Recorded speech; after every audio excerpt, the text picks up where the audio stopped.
दुर्गम आदिवासी भागातील नागरिकांच्या समस्या प्रत्यक्ष जाणून घेण्यासाठी नाशिक विभागाचे प्रवीण गेडाम यांनी शिरपूर तालुक्यातील कोदीद येथे केलेल्या दौऱ्याची जिल्हाभर चर्चा सुरू आहे. अधिकाऱ्यांचे दौरे, बैठका आणि आढावे नेहमीचे असले तरी विभागीय आयुक्तांनी आश्रमशाळेत विद्यार्थ्यांसोबत मुक्काम करून लोकाभिमुख प्रशासनाचा वेगळा आदर्श निर्माण केला. ग्रामसंवाद कार्यक्रमांतर्गत कोदीद येथे आयोजित ग्रामसभेत त्यांनी ग्रामस्थांच्या अडचणी ऐकून घेतल्या. विविध शासकीय योजनांच्या अंमलबजावणीचा आढावा घेताना नागरिकांना भेडसावणाऱ्या समस्यांबाबत थेट माहिती जाणून घेतली.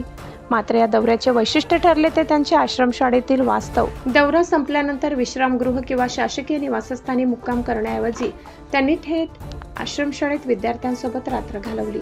विद्यार्थ्यांच्या दैनंदिन जीवनाचा अनुभव घेण्यासाठी आणि शैक्षणिक व मूलभूत सुविधांची प्रत्यक्ष पडताळणी करण्यासाठी त्यांनी हा निर्णय घेतल्याचे सांगितले जाते. दुसऱ्या दिवशी सकाळी कोणताही तामझाम किंवा फौजफाटा न घेता त्यांनी गावात फेरफटका मारला. रेशन दुकान, CSC सेवा केंद्र, तलाठी कार्यालय, सेतू सुविधा केंद्र आणि ग्रामपंचायत कार्यालयाला भेट देत नागरिकांशी थेट संवाद साधला. शासकीय सेवा वेळेत मिळतात का? योजनांचा लाभ प्रत्यक्ष लाभार्थ्यापर्यंत पोहोचतो का? आणि स्थानिक पातळीवरील अडचणी कोणत्या आहेत याची त्यांनी सविस्तर माहिती घेतली. या दौऱ्यात जिल्हा परिषद धुळेचे मुख्य कार्यकारी अधिकारी बाबासाहेब बेलदार यांच्यासह प्रांताधिकारी, तहसीलदार, गटविकास अधिकारी, तालुका कृषी अधिकारी, महिला व बालविकास अधिकारी तसेच तालुका आरोग्य अधिकारी उपस्थित होते.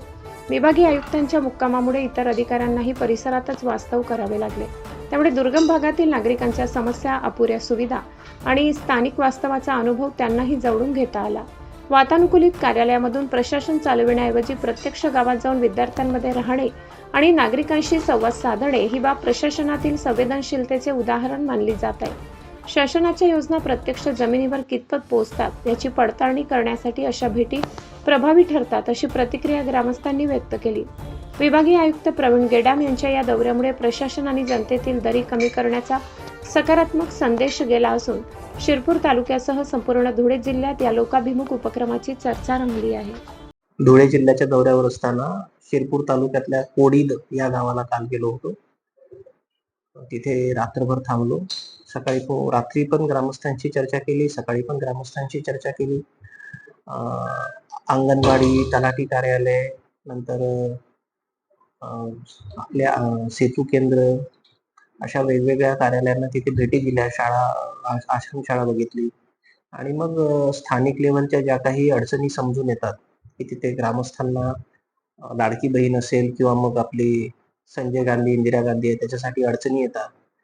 रेशनच्या दुकानामध्ये बघितल्या काय अडचणी येतात आणि त्याच्या सगळ्यांची एक नोंद घेतली आणि आज मी त्या सर्व बाबी वरिष्ठांना, राज्याचे जे प्रमुख आहेत त्या विभागाचे, त्या विभागाचे आयुक्त किंवा त्या विभागाचे सचिव त्यांच्या निदर्शनास आणून दिल्या. याशिवाय आज शिरपूर येथे असताना शिरपूर नगरपालिकेला पण भेट दिली. त्यांच्या नगरपालिकेचं कामकाज समजून घेतलं, त्याचा आढावा घेतला. त्यांचा जो मोठा रुग्णालय आहे त्याला सुद्धा भेट दिली आणि त्यांच्या पण कामकाजांनी समजून घेतले. एक चांगल्या पद्धतीचं काम मला वाटते शिरपूर तालुक्यामध्ये होत आहे. 100 दिवसाचा जो कार्यक्रम झाला होता राज्य सरकारचा, त्याच्यापैकी जे नाशिक विभागातले टॉपचे जे 3 कार्यालय होते, तशा 3 कार्यालयांना शिरपूर मध्ये बक्षीस मिळालं. मला वाटते विभागामध्ये सर्वात जास्त बक्षिसे मिळवणारा तालुका त्यावेळेस निघाला होता. त्याबद्दल मी सर्व टीमचं, सर्व अधिकाऱ्यांचं अभिनंदन करतो. आणि आता आम्ही पुढचा जो टप्पा असा ठरवला आहे की धुळे जिल्ह्यामध्ये चांगल्या पद्धतीचं काम ऑफिस प्रणालीद्वारे होत आहे. म्हणजे कुठलेही फाईल्स ज्या असतात त्या कागदावरती न राहता कम्प्युटरवरती राहतील, संगणकावर राहतील, जेणेकरून कामकाजामध्ये स्पीड येईल आणि त्याच्यामध्ये नंतर फेरफार करणे सुद्धा शक्य होणार नाही.